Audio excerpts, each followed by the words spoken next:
En février 2019, un camion transportant des litres d'acide puissant s'est renversé en République démocratique du Congo. Le liquide toxique s'est déversé et a rapidement commencé à ronger la route, les voitures et tout ce qui se trouvait sur son passage. C'était le chaos. La solution responsable était l'acide sulfurique, l'un des acides les plus dangereux au monde. Mais ce n'est pas tout. Alors, de l'acide qui explose au moindre contact à celui qui dissout la chair en quelques secondes, mettez vos lunettes de sécurité et plongez avec nous dans l'univers des acides les plus puissants qui existent.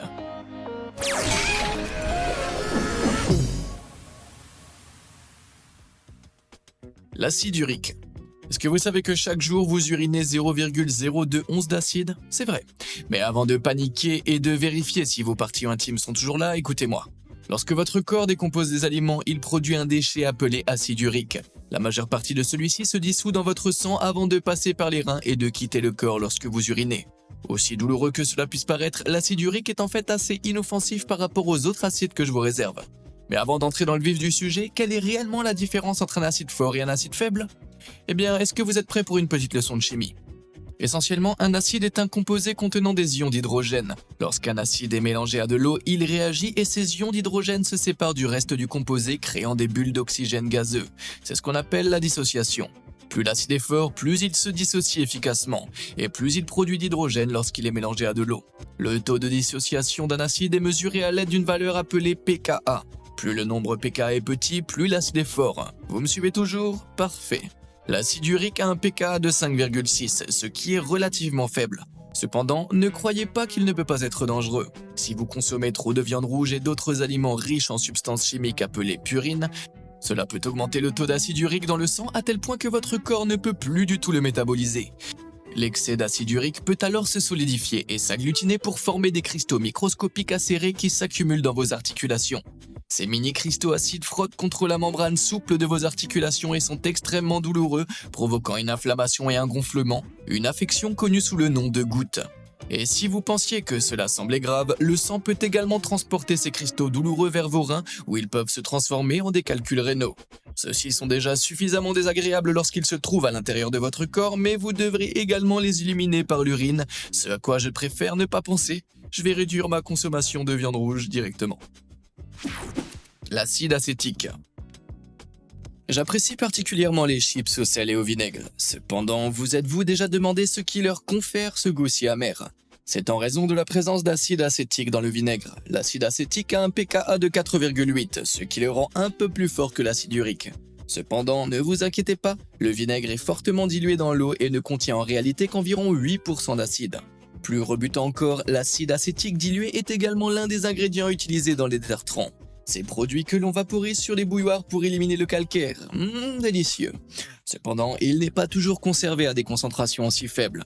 En Russie, les gens l'utilisent souvent pour conserver des légumes à une concentration impressionnante de 70%. Si ça empêche effectivement les micro-organismes de se développer sur les légumes, c'est également très toxique pour les humains. En fait, comme cette solution dangereuse est généralement conservée au réfrigérateur, de nombreuses personnes se sont empoisonnées involontairement en pensant que la bouteille remplie d'acide contenait de la vodka. Et croyez-moi, vous ne souhaitez pas boire ce produit. Si vous le faisiez, vous risqueriez de souffrir de brûlures atroces, de l'œsophage et de l'estomac, ainsi que de graves lésions rénales. Ouais, le simple fait d'inhaler les vapeurs peut provoquer une oppression thoracique, des maux de tête et de la confusion. Alors peut-être vaut-il mieux se contenter de conserver vos cornichons dans du vinaigre, non? L'acide formique. Au XVe siècle, les naturalistes ont remarqué que certaines fourmilières dérangeaient une vapeur d'acide âcre. C'est toutefois qu'au XVIIe siècle que le naturaliste anglais John Ray a réussi à comprendre de quoi il s'agissait.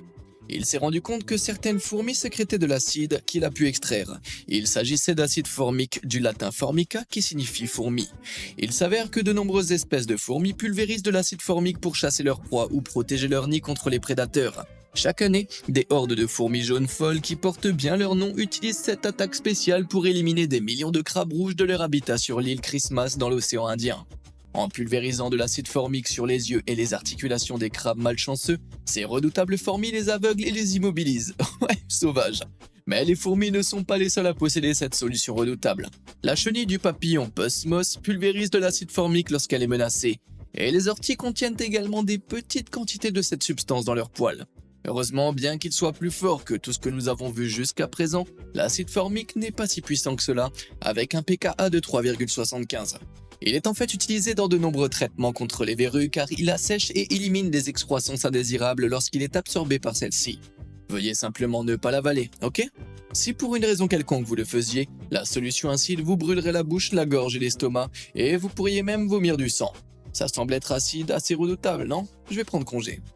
Savez-vous ce qui est beaucoup moins douloureux que d'avaler de l'acide formique d'ailleurs? Bah cliquez sur les boutons j'aime et s'abonner. Je publie régulièrement du contenu nouveau et passionnant et vous risquez donc de ne plus jamais vous ennuyer. Bon, où est-ce qu'on en était? L'acide fluorhydrique. Si vous avez déjà regardé la série Breaking Bad, vous connaissez certainement l'acide fluorhydrique. Techniquement, il est considéré comme faible avec un pKa de seulement 3,17. Mais comment une substance dont le niveau d'acidité est si similaire à celui de l'acide formique peut-elle être totalement plus dangereuse? Eh bien, l'acide fluorhydrique contient du fluor, un élément chimique si destructeur qu'il peut même dissoudre le verre. Vous voyez, le fluor a une très forte capacité à attirer les électrons vers lui, et les électrons sont responsables de la cohésion des atomes. Par conséquent, lorsque le fluor entre en contact avec le verre, il lui arrache ses électrons, brisant les liens qui le maintiennent et le dissolvant. Mais ça ne s'arrête pas au verre. L'acide fluorhydrique peut également dissoudre la plupart des métaux. Regardez.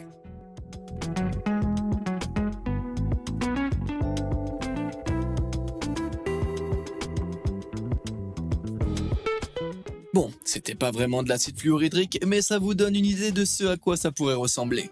C'était juste de l'eau. Quoi? La cuillère était un alliage de gallium, un métal si réactif qu'il se dissout dans l'eau. Incroyable, non? Du vrai acide fluorhydrique aurait rongé ce bécher en verre, et vous ne voudriez certainement pas y plonger vos doigts. À faible concentration, vous vous rendriez peut-être même pas compte que vous étiez brûlé, car l'acide interfère avec le fonctionnement des nerfs. Mais le fluor se serait déjà absorbé dans votre organisme et commencerait à faire des ravages. Non seulement il accélère votre rythme cardiaque au point de pouvoir être mortel, mais il attaque également le calcium, le minéral responsable de la santé des os dans votre corps. Et quand je dis attaque, je veux dire qu'il détruit complètement votre taux de calcium, au point que vos os se brisent et s'effondrent. Ouais. L'acide oxalique. Quand vous étiez enfant, on vous a probablement dit de manger vos légumes verts. Mais on vous a peut-être pas dit que de nombreux légumes contiennent un acide plus fort que tous ceux que nous avons vus jusqu'à présent. Il s'agit de l'acide oxalique, dont le pKa est de 1,25. Mais vous vous demandez peut-être pourquoi manger un sac d'épinards n'est pas mortel. En effet, une seule cuillère à soupe d'acide oxalique suffit pour vous envoyer dans l'au-delà. Heureusement, il faudrait mâcher plus de 1,5 kg d'épinards pour ingérer cette quantité. Donc, à moins que vous ne vous appeliez Popeye, vous n'avez rien à craindre. Mais l'acide oxalique a d'autres utilisations que celles des fruits et les végétaliens. On le trouve souvent dans des solutions de nettoyage et même dans certains produits de blanchiment des dents. Et je m'empresserai toutefois pas d'acheter ce produit pour vos dents blanches. Une étude menée en Norvège sur les nettoyeurs de wagons de chemin de fer a révélé que 53% des personnes fortement exposées à ces solutions oxaliques avaient développé des calculs rénaux. En effet, l'acide oxalique se lie au calcium présent dans le sang pour former de l'oxalate de calcium, un cristal qui peut se retrouver dans les reins et former des calculs douloureux. Contrairement à l'acide urique, l'acide oxalique peut entraîner des troubles bien plus graves que des mictions douloureuses. S'il est ingéré, il peut provoquer des aphtes, des convulsions et même entraîner une insuffisance cardiaque. Et s'il entre en contact avec votre peau, vous passerez un moment tout aussi désagréable comme une gangrène, peau craquelée, lésions, décoloration intense et mort totale des tissus. Bon, quelqu'un a envie d'épinards? L'acide picrique. Lorsque quelqu'un mentionne le terme explosion, vous pourriez penser à la TNT, aux effets secondaires du taco épicé que vous avez consommé la veille et bien d'autres choses. Cependant, c'est pas mon cas. Je pense à l'acide picrique. Avec un pKa de 0,38, il n'est pas surprenant qu'il soit hautement toxique. S'il est ingéré, une petite quantité suffit à provoquer des diarrhées, des vomissements, des difficultés respiratoires et même une défaillance organique. Mais c'est pas le plus inquiétant. Si l'acide picrique sèche, il se transforme en sel de picrate. Ceux-ci sont tellement explosifs qu'ils explosent avec un grand bruit au moindre contact. Ainsi, si d'anciens échantillons de laboratoire sèchent accidentellement, il est nécessaire de faire appel à des démineurs pour détruire la substance explosive. Ça s'est produit dans un laboratoire au Danemark en 2010. Ils ont donc mis les sels de picrate en sécurité, puis...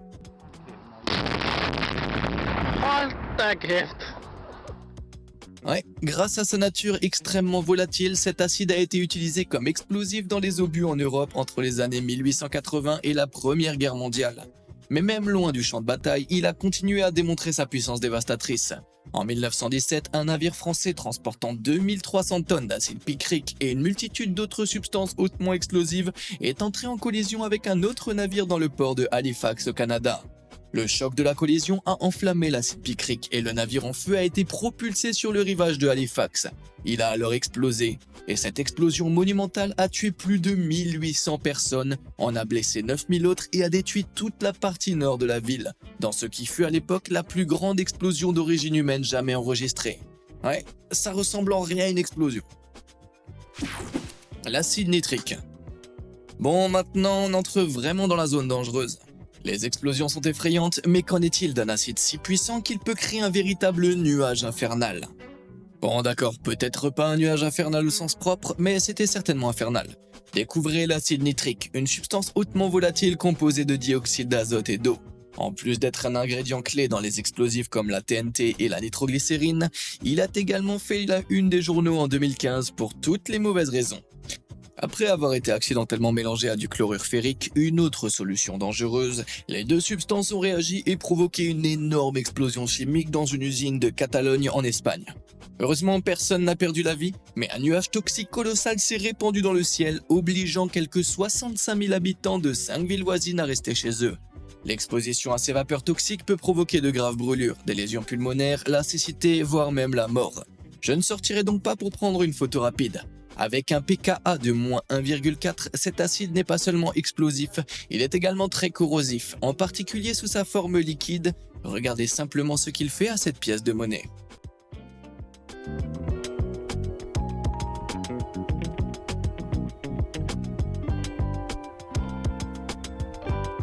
Ouais, comme vous pouvez l'imaginer, ce produit est assez redoutable s'il entre en contact avec votre peau. Non seulement il provoque immédiatement des brûlures graves, mais il tache également la zone exposée d'un jaune malsain. Et si vous en avalez accidentellement, eh bien ça endommagerait vos dents et brûlerait et ulcérerait votre bouche, votre œsophage et votre tube digestif. C'est tout votre système digestif, de la gorge aux fesses. Ouais, je grimace rien qu'à l'idée de ce sort horrible. L'acide sulfurique. Et si je vous disais que chaque année, nous produisons plus de 280 millions de tonnes d'un acide si puissant qu'il peut dissoudre complètement un corps humain en seulement 2 jours? Vous diriez probablement que nous sommes tous fous, non? Eh bien, on doit l'être, parce que c'est ce qu'on fait. Je parle de l'acide sulfurique. Chaque année, on en produit plus que tout autre produit chimique manufacturé. Il est utilisé dans les détergents, les colorants, les tissus et les engrais, pour n'en citer que quelques-uns. Cependant, son utilisation répandue ne signifie pas qu'il est sans danger. Pas du tout même. L'acide sulfurique a un pKa de moins 3, et même si ça semble pas beaucoup plus fort que l'acide nitrique, il est en réalité 70 fois plus puissant. En fait, il pourrait faire fondre votre nouveau téléphone haut de gamme en quelques secondes. Vous pouvez donc imaginer à quel point il serait douloureux de toucher cette substance. En plus de provoquer une grave brûlure chimique, l'acide sulfurique peut également causer une brûlure secondaire. En effet, il est extrêmement efficace pour extraire l'eau d'autres substances, une réaction qui génère une chaleur intense et brûlante. Rien ne montre mieux ses propriétés de déshydratation incroyables lorsque vous ajoutez de l'acide à une solution sucrée.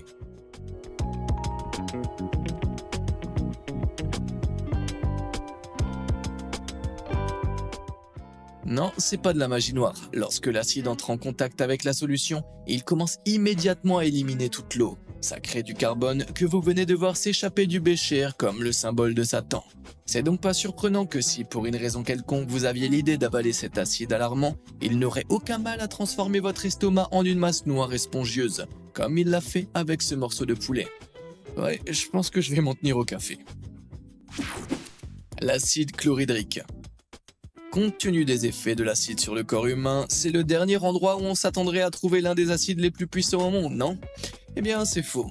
L'acide chlorhydrique a un pKa puissant de moins 5,9 et vous en avez une grande quantité qui tourbillonne à l'intérieur de vous en ce moment même. Aussi effrayant que cela puisse paraître, il s'agit en fait d'un composant de l'acide gastrique qui aide notre système digestif à décomposer des aliments. Et vous vous demandez peut-être comment il est possible de fonctionner avec une piscine d'acide corrosif dans l'intestin capable de dissoudre l'acier. Heureusement, notre corps a trouvé la solution. Notre estomac est recouvert d'une épaisse couche de mucus protecteur qui repousse l'acide et nous empêche de brûler de l'intérieur. Et non, manger vos crottes de nez n'ajoutera rien à cette couche. Outre le fait qu'il nous aide à digérer la pizza, l'acide chlorhydrique a toute une série d'autres utilisations, des piles au feu d'artifice. Alors essayez de ne pas avaler ces deux substances, sinon vous pourriez signer votre propre arrêt de mort dans d'atroces souffrances. Quant au fait de renverser de l'acide sur votre peau, eh bien, compte tenu de ce que ce produit fait à une cuisse de poulet en quelques heures seulement, le résultat ne sera pas joli.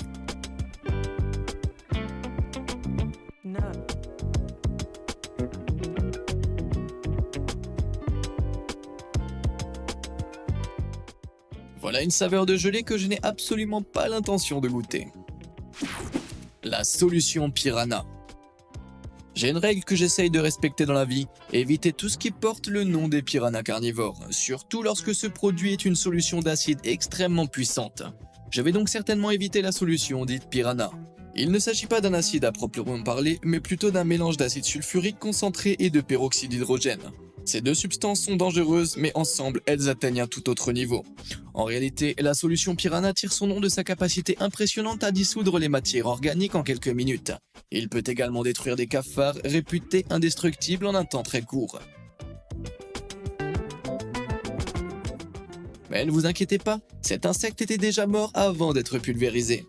En plus d'être extrêmement corrosive, la réaction chimique entre les deux substances peut faire monter la température de la solution au-delà des 200 degrés Fahrenheit.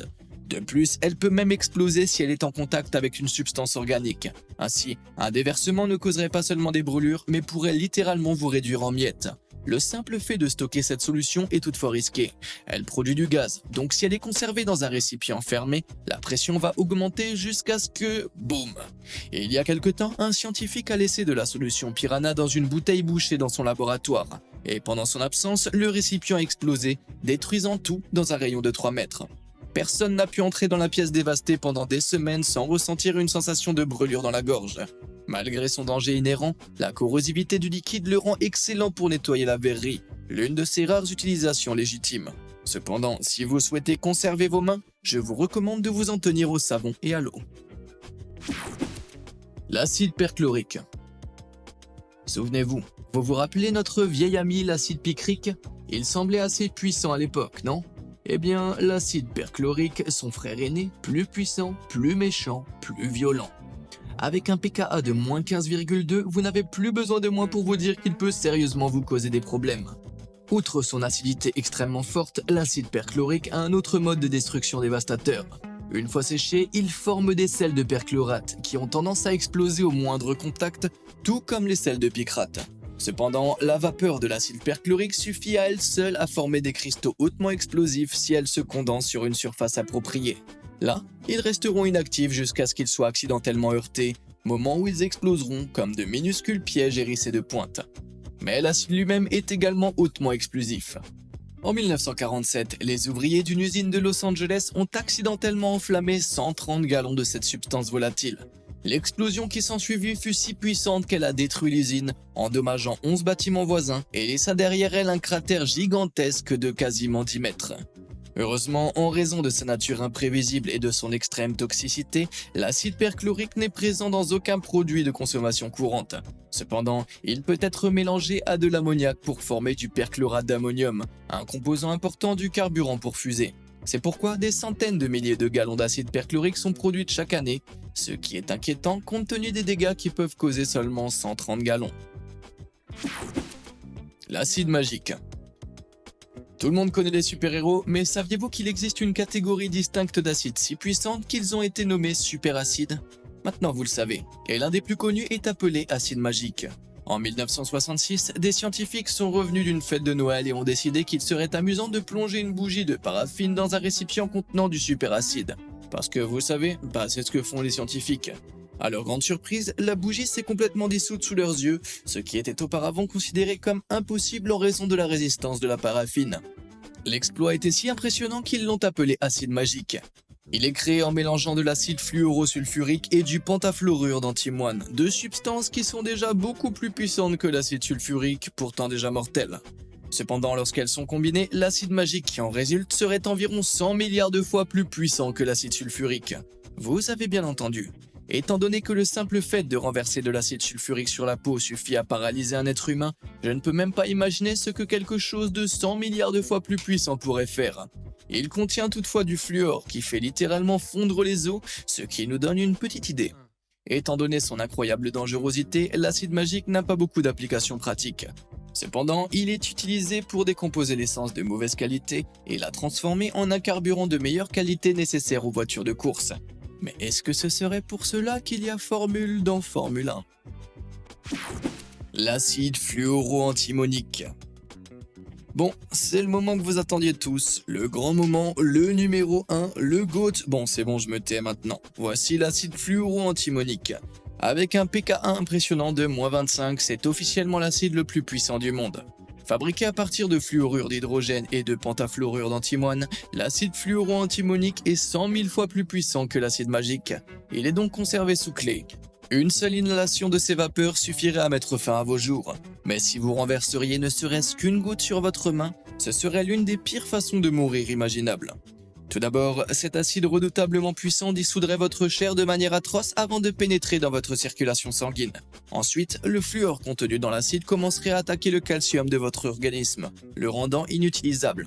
Sans calcium pour les soutenir, vos os seraient les suivants à disparaître, rongés dans l'intérieur tandis que le reste de votre corps se désintégrerait rapidement avec eux. Ouais, la seule consolation c'est que tout serait terminé en quelques secondes. Oui, l'acide fluoro-antimonique est si volatile qu'il explose violemment lorsqu'il est exposé à la moindre trace d'eau. Et devinez ce qui est rempli d'eau ? Bah ouais, votre corps. Donc, selon toute vraisemblance, vous deviendrez probablement un feu d'artifice humain avant d'avoir eu le temps de vous transformer en flaque sur le sol. Ouais, quel réconfort. L'acide fluoro-antimonique n'est pas seulement un mangeur de chair, il ronge impitoyablement à peu près tout. Si vous avez déjà vu le film Alien, imaginez la corrosivité du sang du xénomorphe. C'est à cela que nous avons affaire. Cela dit, il existe un matériau suffisamment résistant pour contenir ce superacide, et vous l'avez probablement même dans votre placard. C'est le polytétrafluoroéthylène, d'où son nom beaucoup plus agréable, le téflon. En d'autres termes, le matériau qui recouvre l'intérieur des poils anti-adhésives. Vous voyez, pour qu'un acide réagisse avec une autre substance, il doit lui donner un ion d'hydrogène. Cependant, le téflon est un superplastique extrêmement résistant. Ses électrons sont si étroitement liés qu'ils ne peuvent physiquement pas accepter l'hydrogène du superacide. Ainsi, aucune réaction ne peut se produire et ce matériau résistant ne se dissout pas en bouillie.